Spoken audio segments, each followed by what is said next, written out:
Maria has, throughout her career, been a passionate supporter and mentor of girls and women who are interested in computing. In fact, I owe my own great experience here at UBC to Maria's advice and mentorship over the years and bringing me to UBC almost 14 years ago now. A wonderful turning point in my own life and a great place to work for the past 14 years and hopefully many more to come.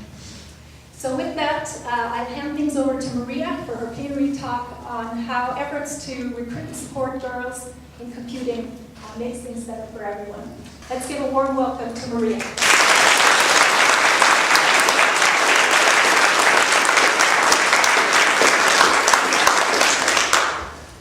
I have to say it's fabulous to be back. This particular year, I think I've been in Vancouver. This is the 4th time in this academic year, so that's an all-time high since leaving here. And I will say, I've often said that my favorite job ever in my life was being head of computer science here at UBC. I will say that I also totally love being president of my college, and there are many similarities between the culture in the computer science department at UBC and the culture at Harvard College. So Anne asked me to talk about how increasing participation of females makes computer science education better for all students, and I'll say better for all faculty too.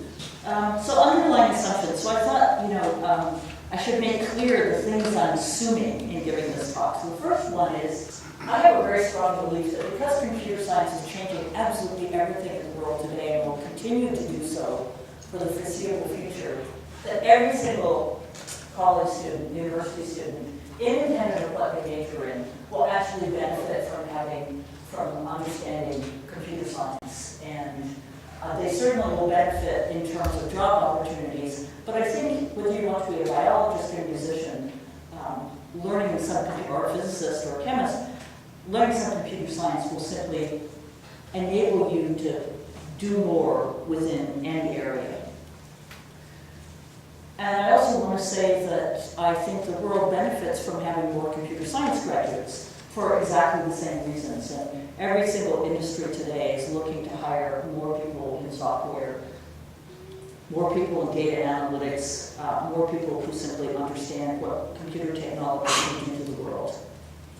And then my final underlying assumption is that the world is better off if, in addition to computer science graduates understanding computer science, if they can also do some of the other things like write about things, talk about things effectively, work well in teams.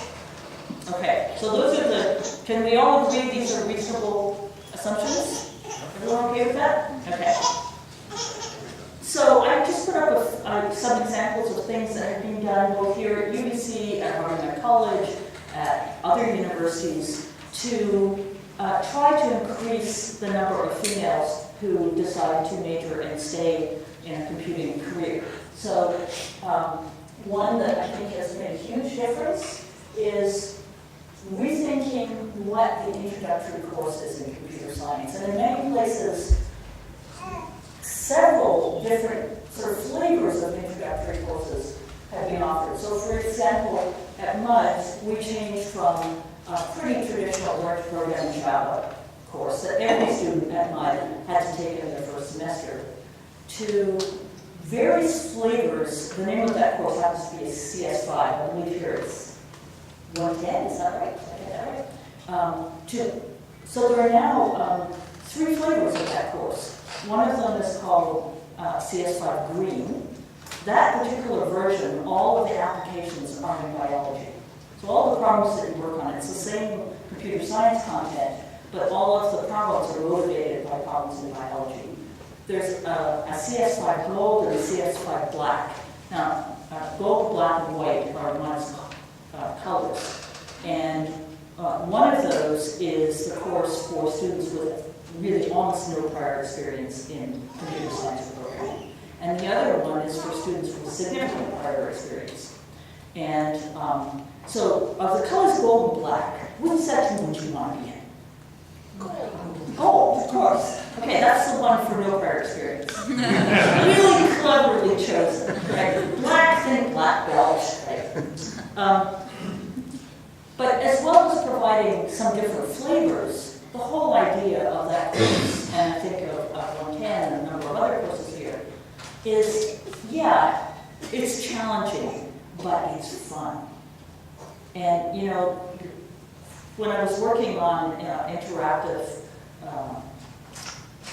games for mathematics learning for children, the students, so this was a UBC project from 1992 to 2002, and the whole idea was to create computer activities that children in 3rd grade through 6th grade could really enjoy, but also that would help motivate them to like learning mathematics and also increase their achievement in learning mathematics. And the students in those classes had this word for what they were doing, and it was called hard fun. Okay? Challenging, but fun. And you know, one of the things about an introductory computer science course is you can really make it hard fun. One of the other things that was done at Harvey Mudd and has been done, I suspect, at UBC as well, is eliminating something we call the Matchell effect. So I'm going to pick on somebody. Who am I going to pick on? I'm going to pick on Alan Mackworth. Come on.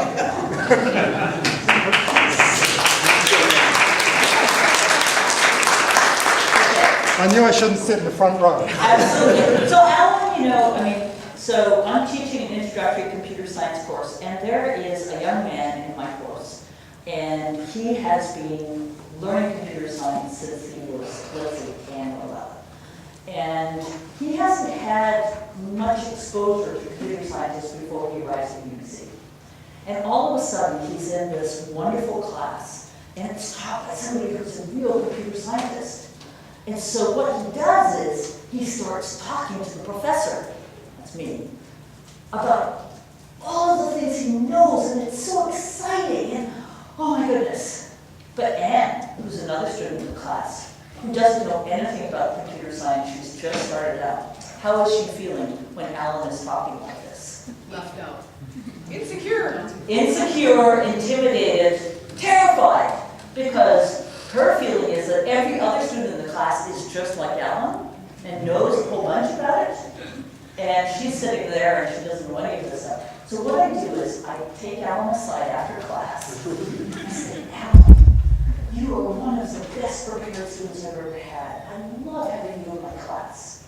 I'm sure you don't mean to intimidate the other students, but when you talk about how much you know, really does. So we'll just have our conversations one-on-one together out of class. Okay. I will break up. But you know, the amazing thing is, so raise your hand if you were that student in your introductory computer science class. Be honest, yes. Exactly. Okay, raise your hand if you were Anne in your computer science. Exactly. So, you know, I mean, one of the things about this is the vast majority of people who are, we'll say, causing the Matchell effect, they're incredibly nice, well-meaning people who, the last thing on their mind is scaring other students in the class. They're just excited about the content. So, so just taking that out makes it way less scary for the less prepared students in the class. One of the things we know is that team projects and peer programming, so making programming a collaborative activity rather than just a solo thing that you do in your basement staring at a screen makes a big difference. We know that mentoring has a huge effect, both peer mentoring as well as mentoring by older students or by alumni. We've also found that for many females, the ability to combine computer science with something else, whether it's physics or psychology or art, is something that is extremely empowering and recruits more females. Female faculty make a big difference, and I happen to be the first female faculty member at UBC when I came in as the department head.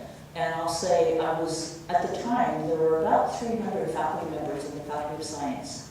And I was faculty member number 11, okay? And full professor number 4. And I would say there were probably about 200 full professors at that time. And, you know, I was thrilled that by the time I left this department, there were 7 female faculty. And there are even more today. Imposter panels. Okay, how many people have seen an imposter panel? Okay, not very many, so I better tell you what an imposter panel is. This idea was created by a UBC CS department alumna, I should say, Corey Imped Quinn. And Corey did her PhD here, and I think she got her PhD co-supervised by Kelly Booth. Where are you, Kelly? Yes, are you up there? There he is. And me. And we still work together. And they still work together. I still work together with her too, in a sense. I actually see her 4 times a year now because we're doing this dinner series for women of the Northwest in Seattle, and Corey's come to all of them so far. So anyway, Corey called me up a few years ago, and she said, Maria, I want to submit a proposal for a panel at the Grace Hopper Celebration of Women in Computing. And my idea is we pick like 5 females who most people think of being sort of successful, and then each one of them will talk about how they feel like an imposter and how they cope with it. I said, oh, that's a great idea. So we were the 2 of the 5, and then we recruited 3 others, and we did it at the Hopper Conference, I think it was in 2010 in Telluride. And the room was incredibly packed. I mean, there must have been seating for maybe, I don't know, 150 people in the room. And then every single square inch of the floor was covered. And then there were people in the hallway trying to get their head in and look around the door. And I mean, it was amazing. And so what the imposter panel looked like was each person filled out a few slides as follows. So first of all, you said what kind of an imposter you were. So she was a research imposter, and I was a presidential imposter. That was your first slide. And then the next slide gave the list of your, like career, what you've done in your career. So mine at the top says president of Harvard Medical College, and maybe the top one is board member of Microsoft, and it was in Harvard Medical College, and dean of engineering, and blah, blah, blah. And then the next slide says, I feel like an imposter when and then complete that sentence. And for me it was, I feel like an imposter when I'm doing something that successful people do, since I will tell you, I feel like an imposter every day of my life. I feel like a failure every day of my life. That's what I wake up every morning with. That's that side of the head. Fortunately, on the other side of my head, I wake up every morning going, I can change the world. I really can. And so it's sort of like this boring. So I feel like an imposter when I'm doing something that successful people do, and also something I haven't done often before. And then the next slide is, I felt like an imposter when, and it says sort of like the decade and what I'm doing. So I'll say, so I grew up, some of you knew my parents, in a very privileged family that really believed in education, valued education. Both of my parents ended up being professors at the University of Alberta, but we did not have a lot of money. They had 4 kids, and so we didn't do things like riding taxis or eating restaurants very much. And so when I got to that point in my career in like the mid-70s, when it was important to be able to take a taxi, I was terrified. I mean, you're getting into a car with a stranger, and you're going to let them drive you someplace? And so, in the 70s it was riding in taxis, in the 80s it was staying in fancy hotels, and I just figured that people would look at me and they can say, she doesn't belong here, she doesn't know how to deal with this. And then, by the 90s, I remember we got a big grant from IBM in Canada, and we had a press conference, and I was terrified. So press conferences, and then in 2000s it was meeting CEOs and then billionaires and things like that. And I can tell you, the day I rode up the elevator to my first board meeting at Microsoft, I was just terrified. So anyhow, so that's the next slide. And then the final slide is, I deal with imposturitis by, and for mine, first of all, practice, practice, practice. I mean, really, I can ride in taxis perfectly comfortably today. I do it all the time.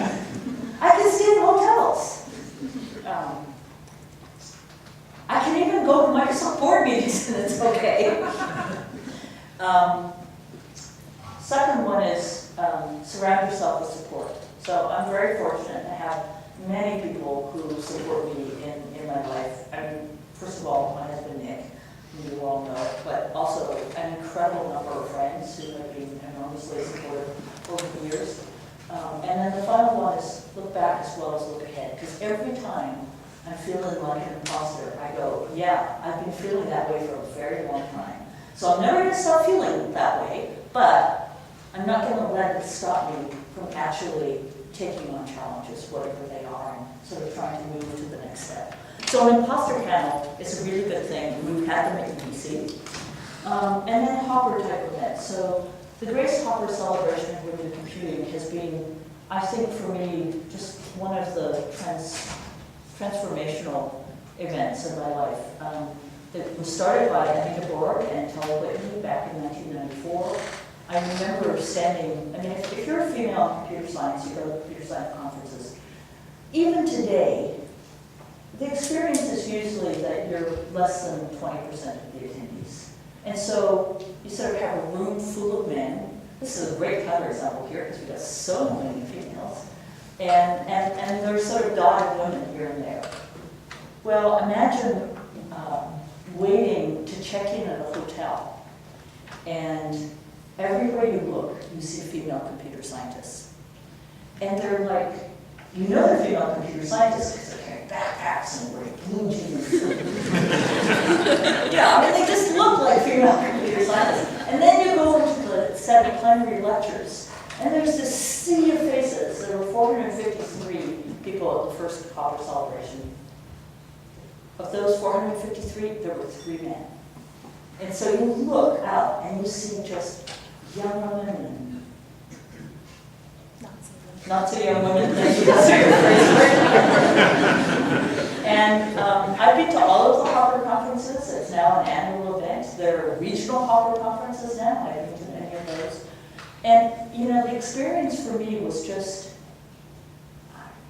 it just changes how you feel about women in computer science because you see so many successful women in computer science who are loving their career, and they're everything from high school students all the way to some of the most senior women in the field. So anyway, those aren't all the things that people have done to increase the participation of women in computing, but it's at least a reasonable survey.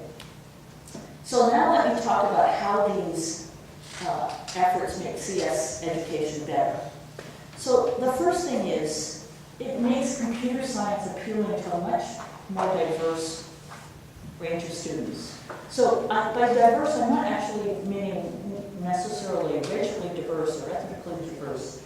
What I mean is, there are a lot of males as well as females who didn't find the traditional ways of bringing people into computer science all that attractive.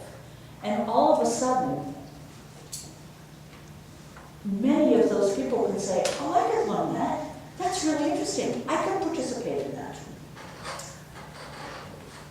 And you know, when you think about how that happens, of course, once you start having more paths into computer science and promote computer science for people who are not necessarily going to major in it, and I know that Gregor's done a ton with threads, you know, what's the pathways? Something.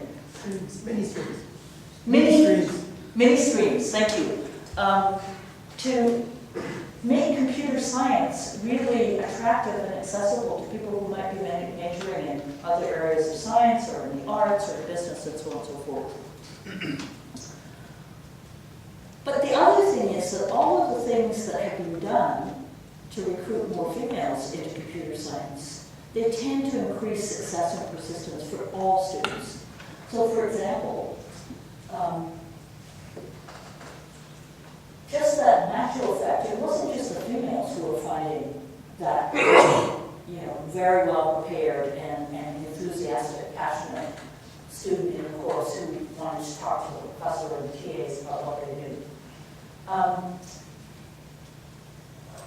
I think that because we found out that females were likely to drop courses even when they were doing quite well in it if they weren't encouraged, there was a big effort for faculty and for teaching assistants to try and encourage everyone. And of course that helps everyone in the course. So getting rid of the so-called weed-out kinds of courses.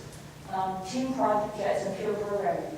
For many students, they will find that something that gives them a sense of community and a sense of belonging. Of course, encouragement and mentoring is important for everyone, as are also panels, and simply having more diverse role models. Like, if every person who's teaching a computer science course looks like and acts like Bill Gates, and I also have an enormous respect for Bill and affection for Bill too, but you know, he's a very particular kind of approach to thinking about interactions. And you know, he loves to argue. So there's nothing that Bill likes more than to get into an intellectual argument, even about things he knows nothing about. And you know, not everyone responds well to that. And so having faculty who have different teaching styles, a range of different experiences is good for everyone. But even just having more female students in the classroom improves the actual learning experience for everyone. And you know, one of the things we've noticed at MUD, when I arrived, roughly a third of the students were female at MUD. Today, it's over 45%, so it's basically almost 50-50 at this point.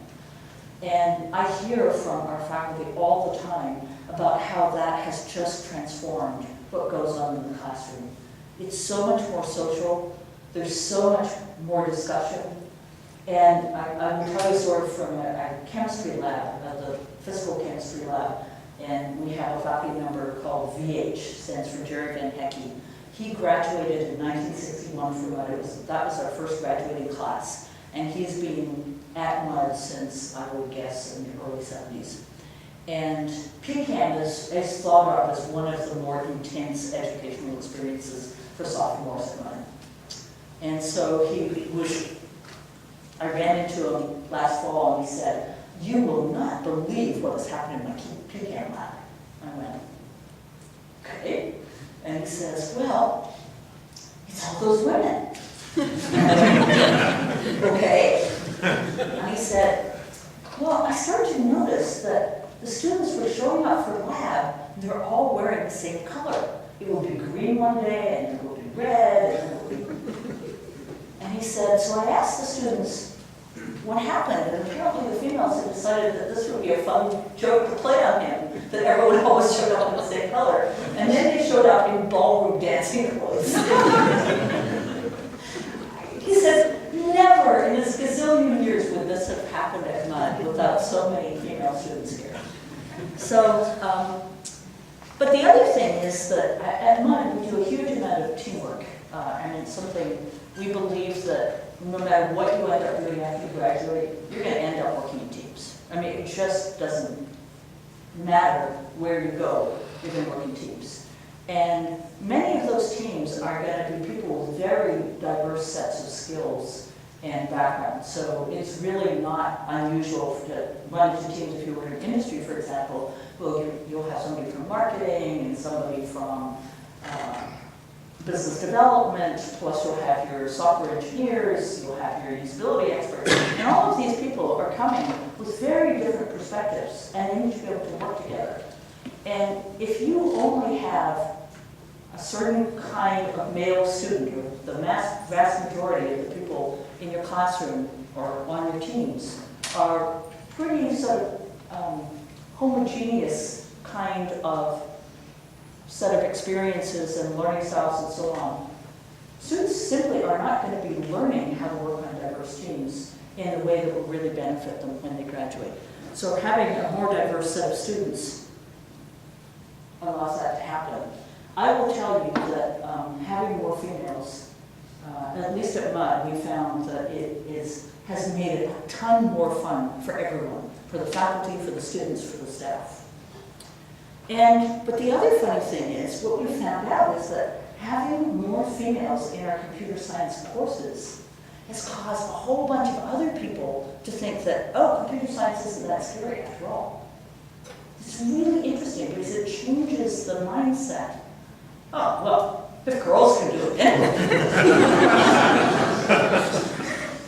So I wanted to talk a little bit about the positive impact of having more female students in computer science at MUD. So the thing I should point out is, things changed a lot for us in a very short period of time. We were about 10% female and had been that way for probably at least 5 years in the CS major. And that was at a time where, we had roughly a third of our students were female. So 10%, we were by far that was by far the lowest participation for female students at MUD was in computer science. And so, for instance, at engineering, at the same time, we have a general engineering degree, and engineering was probably 29% female. Physics was probably 22% female. So, I mean, computer science was really an anomaly. And the thing I have to say very clearly is, I worked pretty hard when I was here at UBC, together with lots of other people, to try and increase the number of female students. And we were pretty successful, and UBC has continued to be pretty successful over the last decade. But the change that happened at MUD, I had nothing to do with. Contrary to popular belief, presidents have very little power. They have influence, but have very little actual power. And so what happened at MUD was, there was a young woman named Christina Navale who had done her undergraduate degree at Dartmouth and then her PhD at MIT. And at Dartmouth, she had a great experience. She never, ever heard anyone say something like, oh, you're only here because you're female. Oh, you're not really that good, but you're female, so they're going to give you better grades. And then she went to MIT, and she happened to be in AI. And apparently, it's somewhat well known that female graduate students don't always have a great experience at MIT in computer science, at least at the time when she was there. And so she, for the first time in her life, was having other students, male students, and some faculty say to her, you only got in because you're female. You don't really belong here. I'm getting some nods from folks. And it was awful. And when she arrived at MUD, she did very well. And, when she came to MUD as a faculty member, she won a career award from the National Science Foundation, which is a very prestigious research award. So she did a great PhD at MIT. But she arrived at MUD and she found that the number of female students was incredibly low. It was basically, in a given year, there would be 2 females graduating, 1 female graduating, or maybe in a really great year, 3. And so she was sort of, we have to do something about this. And the department had been sort of thinking about changing their intro class. And so, she, together with a number of other faculty members, it's a pretty small department. We have a total of 10 now. I think at that point they might have had 9. They started working on changing the intro course. And by the time the first set of students who took the intro course became juniors, we're up to 40% female. We've stayed at roughly 40% female since then. We're a tiny place, so small numbers. We've had some years where 50% of the seniors are graduating in computer science are female, some years where it's 37%, but it stayed incredibly strong. And for instance, in our sophomore class this year, 44% of the students choosing to major in CS are female. And in our sophomore class, only 43% of the total number of sophomores are female. So what's the impact been? Well, the first thing has been that, so we made the intro course really fun. And so a lot more students then took the next course, which is called CS 60. And they realized that once they'd made the first course really fun, you have to make the second course really fun too. Because students were coming into it saying, oh, I love computer science, it's so much fun. And they didn't want to disappoint them. So they redid CS 60 and it became just a really fun course. Then they decided, okay, well, the next one after that is CS 7. We better make that one really fun. And CS70 is, you know, it's one of people, our students refer to it as, it's a way of life, not a course. I mean, it's a lot of work.